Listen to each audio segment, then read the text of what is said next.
Hello guys, आप सभी कैसे हैं? आशा है आप सभी बहुत अच्छे होंगे। आज सीटेट मैथ प्रैक्टिस कराए जाएंगे। आप सभी भाई ध्यान से एक एक प्रश्नों को करते चलिएगा। अपने साथ कापी और पेन रखिएगा, ठीक है भाई। चलिए देखिएगा, पहला प्रश्न देखिएगा। क्वेश्चन पहला बोल रहा है कि 10,20,203 को अंकों में लिखा जाता है, हमें ये बताना है, ठीक है भाई। देखिएगा प्रश्न को कह रहा है कि 10,20,203। इधर देखते हैं, इसको आप पढ़िएगा। इकाई, दहाई, सैकड़ा, हजार, 10,000, लाख, 10 लाख, करोड़, 10 करोड़, ठीक है। ये तो 10 करोड़ है, लेकिन 2,203 है, जबकि कितना होना चाहिए था हमारे पास? 20,203 है। क्या ये 20,203 है? नहीं है भैया, ये तो 2,203 है, जबकि होना चाहिए कितना? 20,203, ठीक है। इधर आ जाइएगा। इकाई, दहाई, सैकड़ा, हजार, 10,000, लाख, 10 लाख, ये तो 10 ही लाख तक है, जबकि होना कितना चाहिए? 10 करोड़। इधर देखते हैं, इकाई, दहाई, सैकड़ा, हजार, 10,000, लाख, 10 लाख, ये भी नहीं होगा, तो बचा कौन सा? सिर्फ हमारा ऑप्शन नंबर डी। पढ़कर भी देख लीजिएगा। इकाई, दहाई, सैकड़ा, हजार, 10,000, लाख, 10 लाख, करोड़, 10 करोड़, 10 करोड़, ये रहा 20,000 और ये रहा हमारा 203, ठीक है भाई। चलिएगा अगला प्रश्न देखिएगा। अगला क्वेश्चन कह रहा है कि निम्न में से कौन सा भिन्न 4/5 से छोटी और 1/2 से बड़ी है, हमें ये बताना है, ठीक है। देखिएगा कह रहा है कौन सा ऐसा भिन्न है जो 1/2 से क्या हो? बड़ा हो। 1/2 से क्या हो? बड़ा हो, जबकि 4/5 से क्या हो? छोटा हो। यही है तो हमें बताना है। अर्थात यह भी हम बोल सकते हैं कि इन दोनों के बीच की संख्या। 1/2 को हम भाग 1 में 2 से भाग देंगे तो क्या आएगा? 0.5, और इधर देंगे तो 0.8 आएगा, और इनके बीच की हमें संख्या बतानी है भाई। देखिएगा 8/9, 8/9 को जब आप सॉल्व करेंगे तो ये हो जाएगा हमारा कितना? इसको हो जाएगा 80 मान ले, ये हो जाएगा 0.80, 9/8 और फिर 9/72, ये हो जाएगा हमारा भाई। एक सेकेंड रुक जाइए, इसको अच्छे से लिख देते हैं। देखिएगा एक सेकेंड बस, ठीक है। देखिएगा ये भाग देंगे तो ये हमारा हो जाएगा कितना? 0.9/72 और फिर हो जाएगा 9/72, ये आया हमारा 0.88। क्या है 0.88 इन दोनों के बीच में है? इन दोनों के बीच है? नहीं है, तो ये तो हमारा ऑप्शन होगा नहीं। इधर देखते हैं, ये हो जाएगा 0.9 से अगर हम 7 में भाग दे, 7 में अगर 9 से हम भाग दे तो 9×7 63, फिर भी 7 तो 9×7 63, ये आ जाएगा 0.77, और 0.77 जो है 0.5 और 0.8 के बीच आएगा, तो कहीं ना कहीं ऑप्शन नंबर बी हमारा क्या है? सही है। इधर भी आप देख सकते हैं, दशमलव के पीछे 0 हम लगा भी सकते हैं। ये रहा हमारा 0.50 और ये रहा हमारा 0.80। देखिएगा 0.77 इन दोनों के बीच है कि नहीं है, तो ऑप्शन बी हमारा क्या है? सही है भाई, ठीक है। अगला सवाल देखिएगा। क्वेश्चन कह रहा है कि 6 अंकों की संख्या थी, ठीक है। 6 अंकों की एक हमें संख्या दी गई थी, ठीक है। में के का मान क्या होगा? के के जगह कौन सी वैल्यू रखी जाएगी कि वो क्या हो जाए? संख्या।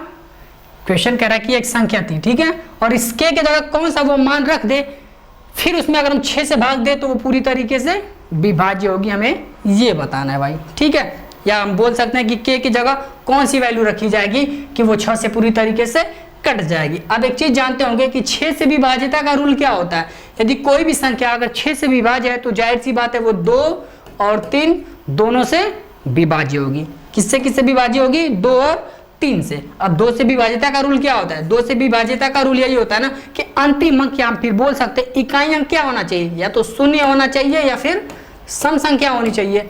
जैसे देखिएगा 14 ले लीजिएगा, 16 ले लीजिएगा, 20 लीजिएगा, देखिए लास्ट में 0 है तो कटेगा, या तो फिर लास्ट इकाई का अंक क्या होना चाहिए? सम संख्या होनी चाहिए, तब वो 2 से कटेगा, ठीक है। ये तो हो गई हमारी 2 से विभाज्यता का नियम। एक होता है हमारा कौन सा? 3 का विभाज्यता का रूल। 3 से विभाज्यता का रूल क्या कहता है? यदि सभी संख्याओं का योग, जैसे क्वेश्चन हम सब करके दिखा देते हैं भाई। जैसे देखिएगा 36 कटता है कि हमें चेक करना है, तो हम करेंगे क्या? संख्याओं का जो भी डिजिट है इनका हम क्या करेंगे? पहले सम कर दें। 3 और 6 का सम करेंगे तो कितना आएगा? 9, और उस जैसे पहले जो नंबर होंगे उनका हम क्या करेंगे? सम करेंगे, और फिर चेक करेंगे कि वो 3 से कटता है या नहीं कटता है। तो फिर अब 3 से भाग देकर देखिएगा कट रहा है या नहीं कट रहा है। कट रहा है तो ये भी जाहिर सी बात है 36 भी वो संख्या 3 से कट जाएगी। अर्थात मेरे कहने का मतलब ये भाई कि 3 से विभाज्यता का रूल यही होता है कि यदि सभी संख्याओं का सम करने पर, ठीक है, यदि वो संख्या 3 से विभाज्य हो जाए तो वो संख्या जो भी होगी वो पूरी तरीके से 3 से विभाज्य होगी, ठीक है। ऐसे इसको हम देखते हैं। इस वाले सवाल को देखिएगा, के जगह क्या रख दिया जाए? के जगह अगर हम भाई 0 रखते हैं, के जगह अगर हम इधर देखिएगा, इसको हम सॉल्व कर देते हैं। यहाँ पर देखिएगा, पहले हम नंबर लिख लेते हैं अच्छे से। ये रहा 5 6 2 3 4 और के के जगह अगर हम 0 रख दे भाई, के जगह हम क्या रख दें, 0 रख दे, तो इकाई अंक क्या हो जाएगा, सम संख्या होगी। और सम संख्या होगी तो सिर्फ 2 से कटेगी, जबकि 3 से नहीं कटेगी। 3 से क्यों नहीं कटेगी वो देखिएगा। हमने बताया कि सभी नंबर का या सभी डिजिट का क्या करते हैं, पहले सम करते हैं। तो आप सम करिएगा, 6 5 11 2 13 3 16 16 4 20, 20 में 0 जोड़ेंगे तो फिर भी क्या आएगा 20, और 20 क्या 3 से कटेगा, नहीं कटेगा। तो कहीं ना कहीं 0 तो हमारा आंसर होगा नहीं। एक को ले लेते हैं, अगर एक को ले इसको देखिएगा, इसको हम फिर से दूसरे तरीके से एक बार फिर से करके दिखा देते हैं। अब हम 0 तो रख चुके हैं, अब हम क्या रखते हैं, यहाँ पर 1 रख के देखते हैं। अब हम यहाँ पे क्या रखते हैं भाई, 1 रखेंगे तो इकाई अंक क्या आया 1। और हमने बताया कि 2 से विभाजित का रूल क्या होता है कि अंतिम अंक क्या होना चाहिए, या तो 0 होना चाहिए या फिर कोई सम संख्या, जबकि ये क्या है हमारे पास विषम संख्या, तो 2 से तो कटेगा नहीं। जबकि 6 से विभाजित का रूल क्या कहता है, वो संख्या 2 और 3 दोनों से कटना चाहिए, तो 2 से कटेगा नहीं, तो ऑप्शन ये भी गलत। अब आ जाते हैं 4 रख लेते हैं। अब हम क्या रख लेते हैं, 4 रखने पे लास्ट की संख्या क्या है, सम संख्या, 2 से कटेगी, ठीक है भाई। 3 से चेक करते हैं। 3 से चेक करने के लिए सभी का क्या कर लेते हैं, सम।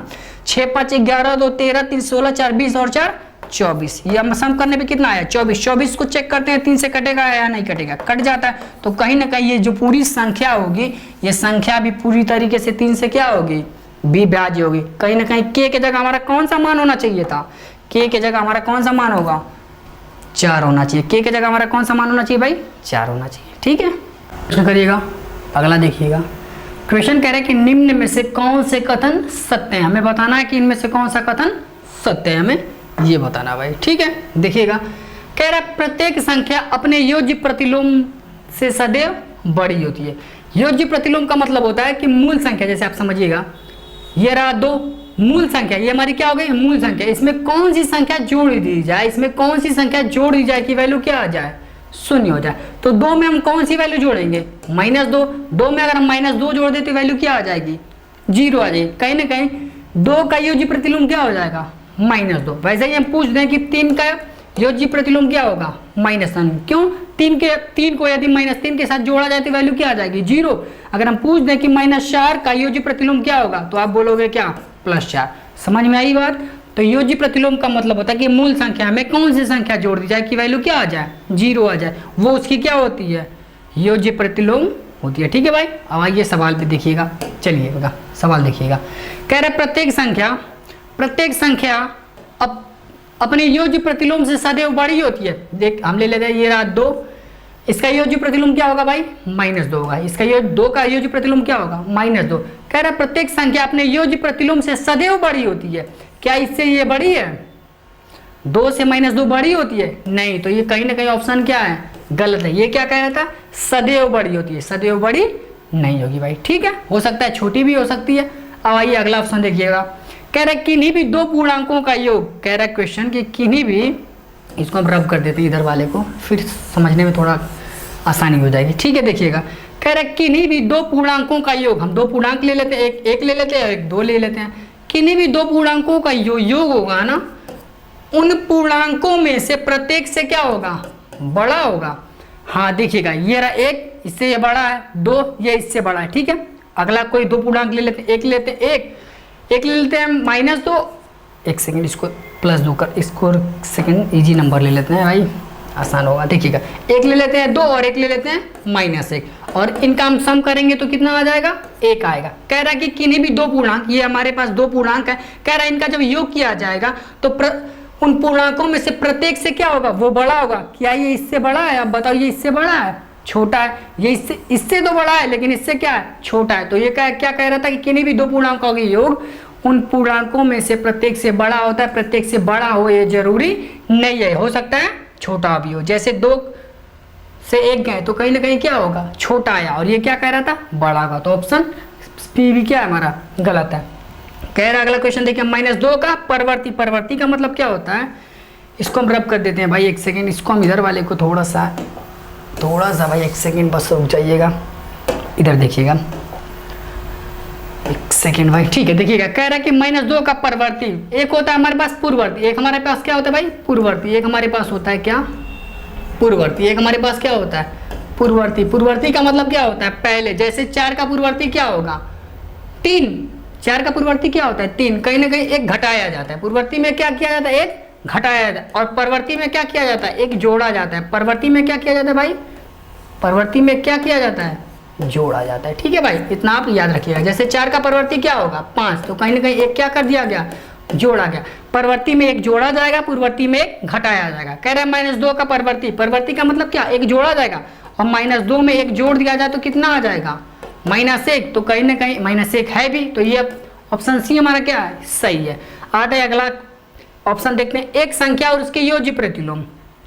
एक संख्या 1 ले लेते हैं और उसका योज्य प्रतिलोम, एक का योज्य प्रतिलोम क्या होगा -1 कब, एक संख्या और उसके इसको थोड़ा दूर दूर पे लिख लेते हैं भाई। देखिएगा इसको हम इधर करते हैं, एक संख्या कोई भी आप संख्या ले लो भाई जो आपकी इच्छा हो। एक संख्या ले लेते हैं 2, एक संख्या और उसका योज्य प्रतिलोम, 2 का योज्य प्रतिलोम क्या हो जाएगा -2, ठीक है। एक संख्या और उसके योज्य प्रतिलोम का गुणनफल, गुण हम कर लेते हैं क्या गुणा, सदैव ऋणात्मक होता है, कर लेते हैं -4, इसको हम कर लेते 1 ले लेते हैं और इसका योज्य प्रतिलोम क्या होगा -1, गुणा करेंगे तो क्या आएगा -1। तो कहीं ना कहीं एक संख्या और उसके योज्य प्रतिलोम का जो गुणनफल होगा वो हमेशा क्या आ रहा है सदैव ऋणात्मक आ रहा है। तो कहीं ना कहीं ऑप्शन डी भी हमारा क्या है सही है, और ऑप्शन सी भी हमारा क्या होता है सही है। बी और सी क्या थे, ए और बी क्या थे गलत है, जबकि सी और डी सही है। आते हैं ऑप्शन में कहाँ पे 3 और 4, तो ऑप्शन डी हमारा क्या होगा भाई सही होगा, बाकी ऑप्शन क्या होंगे हमारे गलत हो जाएंगे। बचा कौन सिर्फ तीसरा और चौथा हमारा क्या होगा सही होगा भाई, ठीक है। अगला देखिएगा क्वेश्चन, कह रहा है 2 कोण जिनका योग 180 हो सदैव क्या कहलाएंगे। जब 2 कोणों का योग सदैव क्या हो 180 हो, वो कौन सा कोण होता है, वो तो भाई हमारा समपूरक कोण होगा। वो हमारा कौन सा कोण होता है भाई समपूरक कोण होता है। देखिएगा कैसे, वो भी देख लीजिएगा, एक सेकेंड बस रुक जाइएगा।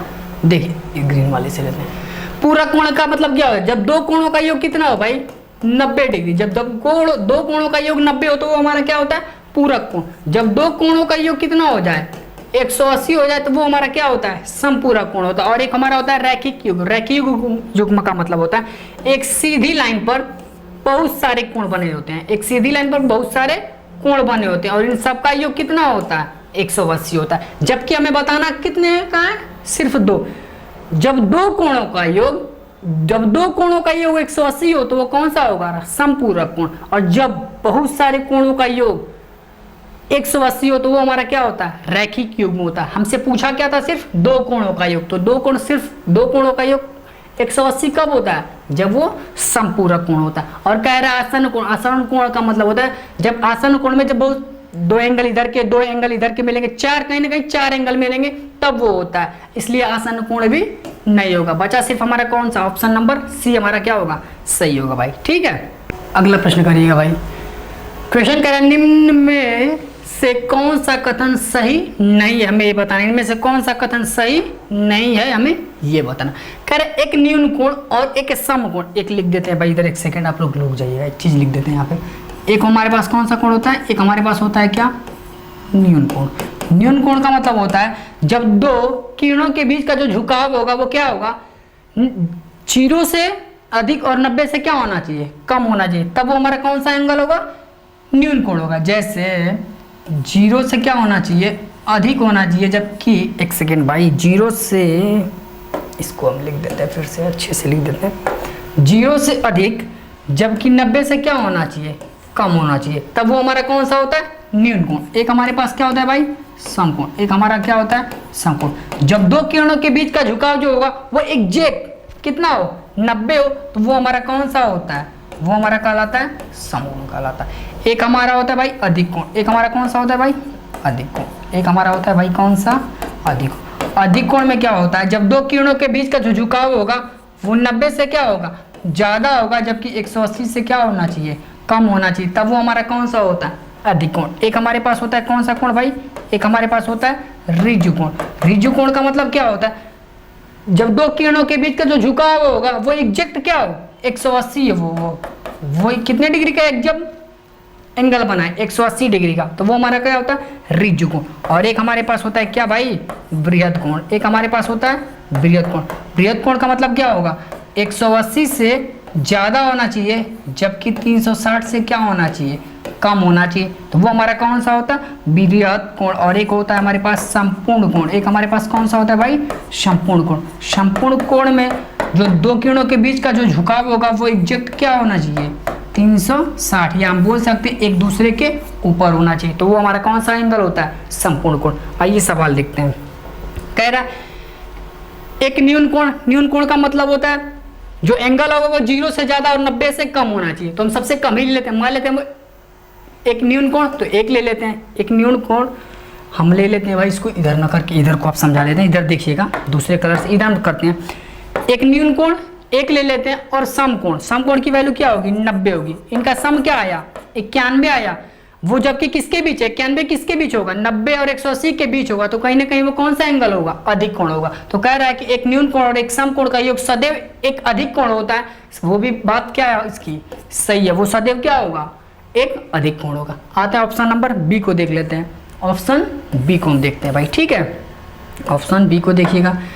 कह रहा है कि दो न्यून कोण। दो न्यून कोण का मतलब क्या होगा, जो एंगल होगा वो 0 से ज्यादा और 90 से कम होना चाहिए। कह रहा है दो न्यून कोण, एक ले लेते हैं, एक और एक ले लेते हैं, कोई सी भी वैल्यू ले लेते हैं, 10, 5, 20। न्यून कोण का मतलब 90 से छोटी, तो हम 90 से छोटी क्या ले लेते हैं, 89 ही ले लेते हैं, ठीक है, 90 से छोटा। और कह रहा है दो, कहाँ गया भाई सवाल, दो न्यून कोणों का योग, इनका योग करें तो कितना आया, 90।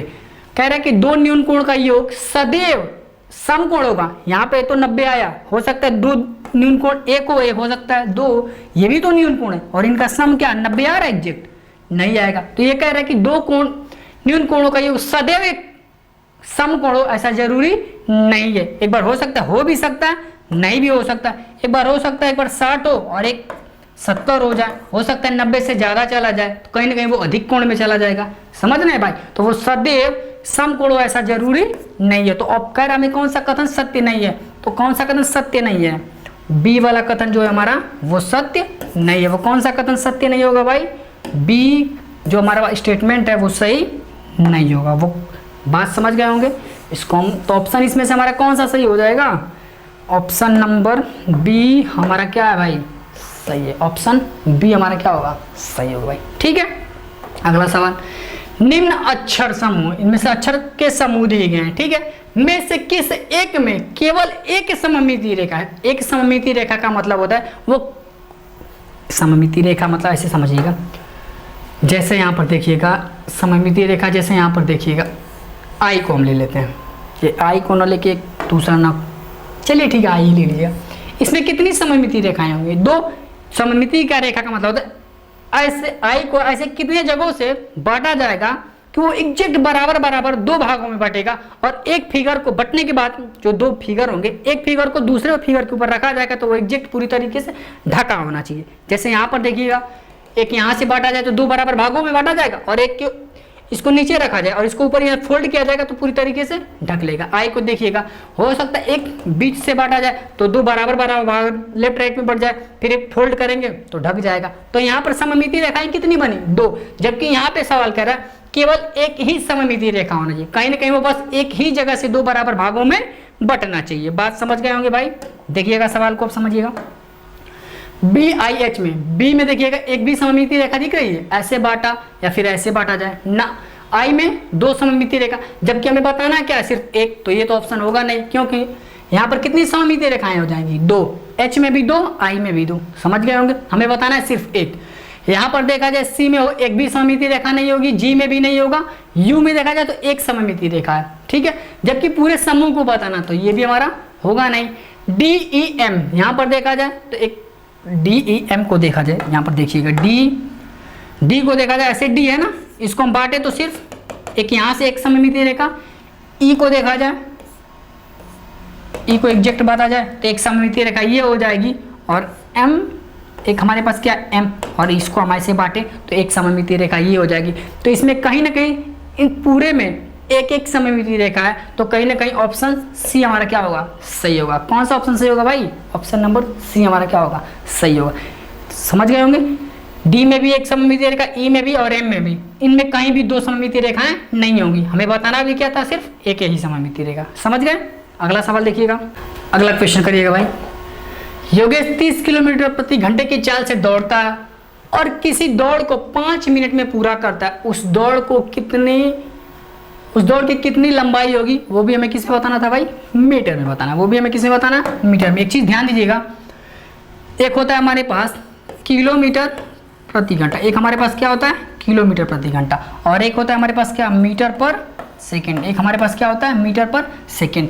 एक चीज ध्यान दीजिएगा बस, किलोमीटर प्रति घंटा से अगर मीटर पर सेकंड के साइड चलना होगा, हमें वैल्यू क्या करनी होगी, छोटी। अगर वैल्यू को छोटी करनी होगी तो कहीं ना कहीं उसमें हमें किसे गुणा करना होगा, 5/18 में।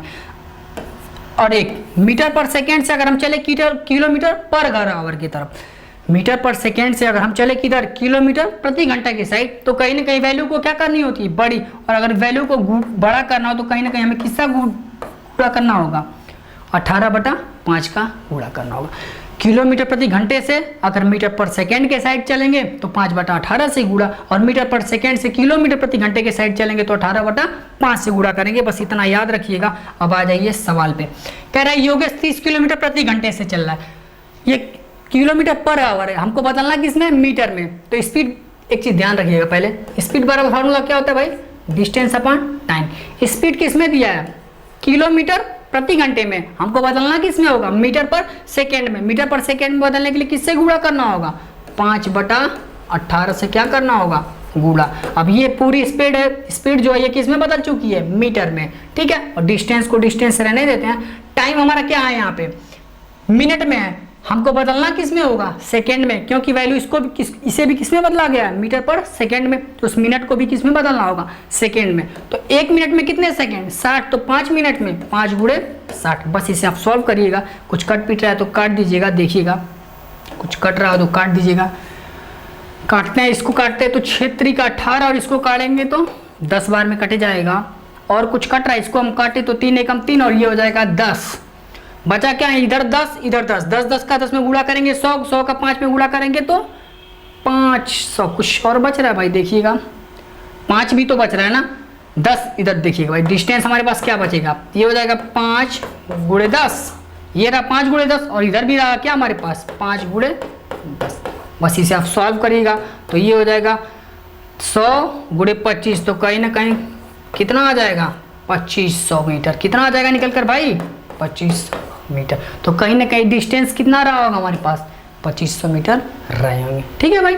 अगला देखिएगा, सालू प्रातः मतलब सुबह के समय 18 जनवरी 2020 को अपने बहन के घर पहुंची, ठीक है, और 2 अप्रैल 2020 की रात को वापस चल पड़ी।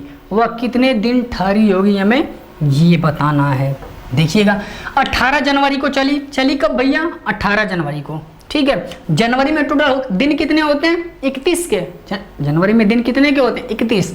18 तारीख को चली तो 18 को भी काउंट करेंगे, और 13 दिन वो भैया 18 को काउंट करेंगे और 13 दिन वो, 13 और 1 18 जनवरी तो 14 दिन। तो कहीं ना कहीं जनवरी में कुल कितने दिन आ गए, 14 दिन।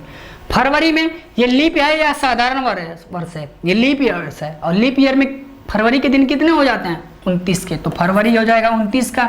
मार्च हमारा होता है कितने का, 31 का। अप्रैल 2 अप्रैल को गई थी ना, तो हम कहीं ना कहीं वो 2 तारीख तक रही होगी, तो 2 को भी हम काउंट कर लेते हैं, और बाकी सब आप ऐड कर लो भाई। 9 4 13 और 1 14, 2 16 को 6 कैरी हो जाएगा, 1 3 2 5 और 6 कैरी हो जाएगा 7। तो कहीं ना कहीं वो कुल कितने दिन ठहरी होगी, 76 दिन ठहरी होगी। वो कुल कितने दिन ठहरी होगी, 76 दिन ठहरी होगी भाई, ठीक है। अगला देखिएगा भैया, जनवरी 31 दिन का होता है तो 18 को लेकर काउंट करेंगे तो कहीं ना कहीं 14 दिन, बाकी फरवरी 29 दिन, मार्च 31 का, और 2 तारीख तक ठहरी तो 2 वो भी काउंट कर लेंगे, ठीक। अगला देखिएगा, एक वर्ग की भुजा 48 सेंटीमीटर है। एक आयत की लंबाई और चौड़ाई उस वर्ग की भुजा के क्रम से 1/2 तथा 2/3 गुनी है। इसके परिमापों में अंतर क्या होगा, हमें ये बताना है। देखिएगा, एक हमारे पास क्या होता है भाई, एक हमारा होता है वर्ग। वर्ग का मतलब क्या होता है, जिसकी चारों भुजाएं क्या हो, बराबर हो। अगर चारों भुजाएं बराबर तो ये कहीं ना ए सभी ए होंगे।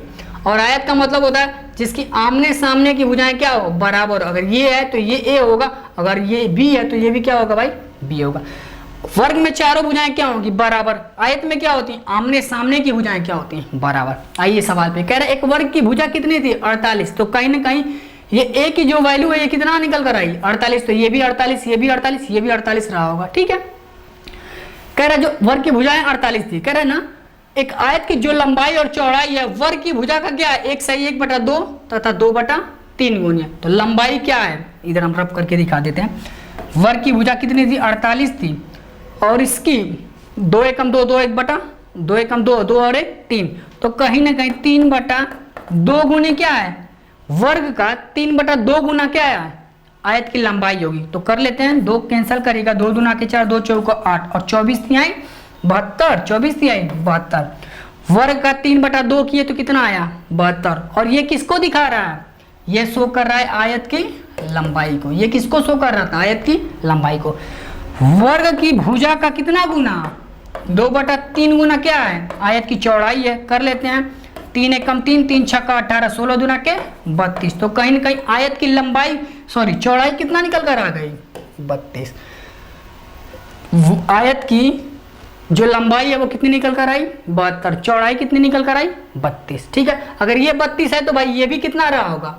32। और ये 72 है तो ये भी कितना रहा होगा? 72। और इसमें सारे क्या हैं? 48, 48, 48। बात समझ में आ गई इतनी दूर तक? अब कह रहे इनके परिमापों में अंतर। परिमाप का मतलब क्या होता है? इसको समझिएगा। इसको हम इधर को रफ कर देते हैं भाई, जिससे थोड़ा सा क्लियर हो जाएगा आपको। इस सेकेंड भाई इसको हम थोड़ा सा रफ कर देते हैं। ठीक है, देखिएगा। परिमाप का मतलब होता है कि चारों भुजाओं का योग, चारों भुजाओं का सम करेंगे, वो हमारा क्या होता है? परिमाप। तो वर्ग का परिमाप इधर देख लेते हैं, 48, 48, 48, 48। तो कहीं ना कहीं 48 गुणे 4 कर लेते हैं। 48 को कितना बार जोड़ना है? 4 बार। कर लीजिएगा। 8 चौका 32 को 2, 4 चौका 16 और 3 19। तो कहीं ना कहीं वर्ग का परिमाप कितना आया? 192। इसका देखते हैं, 72, 72, 32, 32 सबको ऐड करें तो यह हम बोल सकते हैं इन सबका क्या करना है? 2 गुना करना है। 72 और प्लस 32 सॉल्व करिएगा। 4 और 7 3 10, 104 का दूना करेंगे तो कितना आ जाएगा भाई? 4 दूना के 8 और 10 दूना के 20। आयत का परिमाप कितना निकल कर आया? 208 और इसका 192। तो कहीं ना कहीं इनके बीच का जो अंतर है वो कितना होगा? 192। भैया इसको घटा लो आप, 208 माइनस 192। तो कहीं ना कहीं इनका अंतर कितना निकल कर आया? 16। इनका अंतर कितना निकल कर आया भैया? 16। तो हमें पूछना भी कहा था इनके परिमापों में अंतर। इनका परिमापों का जो अंतर निकल कर आया वो कितना निकल कर आ गया है? 16। समझ में आ गई बात? वर्ग का जो परिमाप आया 192, आयत का परिमाप निकल कर आया कितना? 208 और इनके बीच का अंतर कितना निकल कर आया भाई? 16। तो ऑप्शन डी हमारा क्या होगा? सही है। अगला देखिएगा, अगली संख्या क्या होगी? हमें इस पैटर्न को देखना और बताना है कि अगली संख्या क्या होगी। ठीक है, 4 का दूना नहीं, 4 का 4 चौका 16, 4 से गुना किया 4 का 16, फिर 16 से 4 में गुणा करेंगे 64, 64 का 4 में गुणा करेंगे 256, 256 में 4 का गुणा करेंगे तो 1024 आएगा। तो कहीं ना कहीं हर में कितना आना चाहिए? 1024। ऑप्शन सी हमारा क्या होगा? सही होगा। अगला भी देख लेते हैं। 1 में 2 जोड़ा तो 3, 3 में 2 जोड़ा 5, 5 में 2 जोड़ा 7, 7 में 2 जोड़ेंगे तो फिर भी क्या आएगा? 9। तो कहीं ना कहीं ऑप्शन सी हमारा क्या होगा? सही होगा। अगला देखिएगा, 540 व्यक्तियों से जाड़ा, गर्मी और बरसात ऋतुओं में से उनकी पसंद की ऋतुएं पूछी गई। 540 व्यक्ति थे, उनमें से जाड़ा, गर्मी, बरसात के बारे में पूछी गई है। प्राप्त आंकड़ों को पाई चार्ट से दर्शाया गया है। ठीक है, यदि शीत ऋतु का केंद्रीय कोण 150 आया तो कितने व्यक्तियों ने शीत ऋतु को पसंद किया? कल्पना कीजिए कि प्रत्येक व्यक्ति ने केवल एक ऋतु को ही पसंद किया होगा। ठीक है, देखिएगा सवाल क्या कह रहा है। केंद्रीय कोण, एक सर्कल बना लेते हैं भाई। ठीक है, इनमें 3 मौसम थे। कौन कौन से थे? ठंडी, जाड़ा, गर्मी, बरसात, या हम बोल सकते हैं क्या? शीत ऋतु थी। ठीक है, ग्रीष्म ऋतु थी। ठीक है, और हमारे पास कौन सी?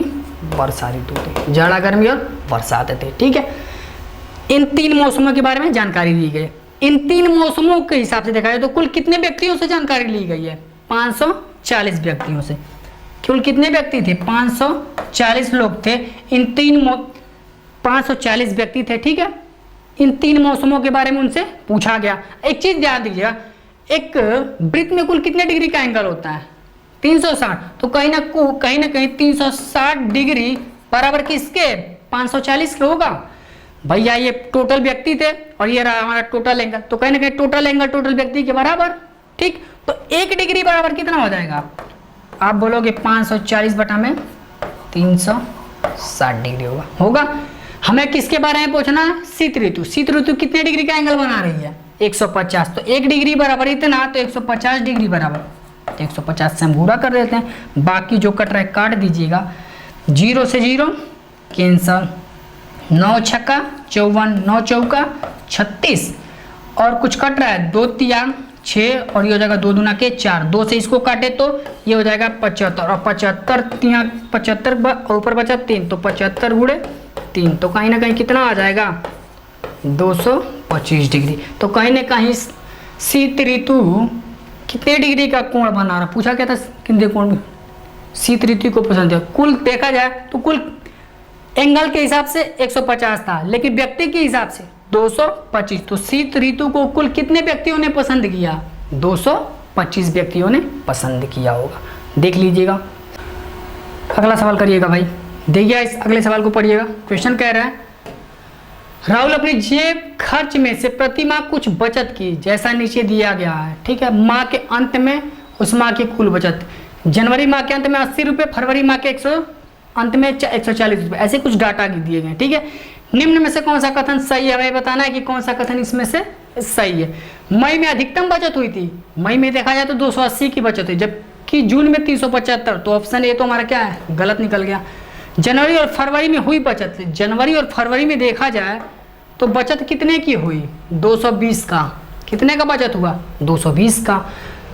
मार्च तथा मई, मार्च में ये रहा, मई में ये, तो ये देखा जाए तो टोटल कुल कितने का बचत है 490 का। जनवरी और फरवरी में हुई बचत का योग मार्च तथा मई में हुई बचत के योग के क्या है, बराबर है। आप बताओ 220 490 के बराबर है, नहीं तो ऑप्शन बी भी गलत है। सबसे कम बचत फरवरी में हुई 140, जबकि जनवरी में क्या है 80, तो ये भी हमारा क्या है, गलत है। जून माह के अंत तक कुल बचत 375 है, हाँ देखा जाए तो जून माह के अंत तक कुल बचत भी कितना है 375 ही था, तो ऑप्शन डी हमारा क्या होगा, सही होगा। अगला सवाल देखिएगा, 28 विद्यार्थियों की एक कक्षा में 15 लड़कियां थी, टोटल देखिएगा 28 विद्यार्थी थे, तो जिसमें से 15 क्या थी, लड़कियां थी, तो टोटल देखा जाए तो लड़के कितने रहे होंगे 13। भैया इधर देखिएगा 15 क्या है, लड़कियां हैं, तो टोटल देखा जाए तो लड़के कितने रहे होंगे 12 लड़के रहे होंगे। फिर कह रहा है लड़कियों का 3/5 भाग प्रतिदिन अपने दांत साफ करते हैं, लड़कियां कुल कितनी हैं, इसको हम फिर से सॉल्व कर देते हैं भाई, इसको देखिएगा, इसको हम रब करके फिर से सॉल्व करते हैं। 28 विद्यार्थी थे एक स्कूल में, जिसमें से कितनी लड़कियां हैं 15 लड़कियां हैं, तो कितने लड़के रहे होंगे 13 लड़के रहे होंगे।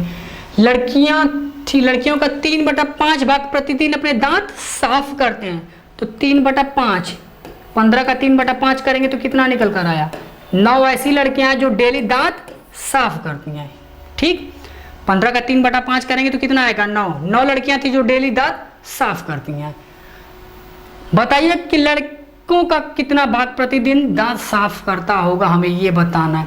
टोटल 28 थे, 28 में से 21 विद्यार्थी प्रतिदिन अपने दांत साफ करते हैं। टोटल विद्यार्थी कितने दांत साफ करते थे, इधर देखिएगा भाई, इसको हम इधर कर देते हैं। टोटल 21 ऐसे विद्यार्थी थे जो डेली दांत साफ करते थे। ठीक है, 21 विद्यार्थी थे जो डेली दांत साफ करते, जिसमें से 9 लड़कियां थी, तो कितने लड़के रहे होंगे, तो आप कर लेना, 9 में से 21 चला जाए तो कितना आ जाएगा 12 ऐसे लड़के होंगे जो डेली दांत साफ कर रहे होंगे। कहीं ना कहीं देखा जाए 9 लड़कियां थी जो डेली दांत साफ करते थे, 12 लड़के थे जो डेली दांत साफ करते थे। फिर हमें बताना क्या था, लड़कों का कितना भाग प्रतिदिन यह काम करता होगा। तो टोटल लड़के कितने थे भाई, टोटल लड़के देखा जाए तो कितने थे 13, और 13 में से कितने दांत साफ कर रहे हैं 12, तो आंसर कितना निकल कर आया 12/13, ऑप्शन नंबर डी।